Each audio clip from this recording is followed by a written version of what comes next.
Partir pour ne plus vivre la peur au ventre.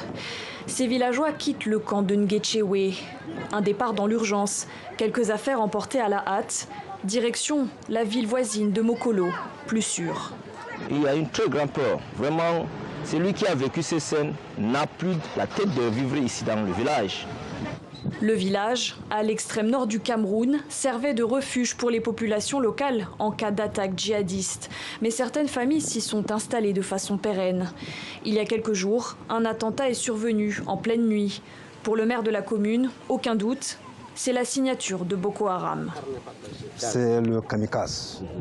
Parce que nous avons découvert des corps inconnus, parmi dont les décès. Bilan, au moins 18 morts. Les blessés, une quinzaine, sont soignés ici, à l'hôpital de Koza. Ceux qui sont restés au village ne trouvent plus le sommeil, terrifiés à l'idée d'une nouvelle attaque. Sur place, l'armée patrouille. Les effectifs ont été renforcés, mais pour beaucoup, cela ne suffit pas. On ne peut pas dormir. On a perdu beaucoup de familles. Ce que nous voulons, vous ajouter nos armées, les armées au village. Née au Nigeria, la nébuleuse Boko Haram est aujourd'hui affaiblie, mais elle continue de frapper dans un vaste secteur. Tchad, Cameroun, Niger, tous ces pays subissent régulièrement sur leur sol des attaques attribuées aux groupes terroristes. 52, rien qu'en juin dernier au Cameroun, selon les Nations Unies.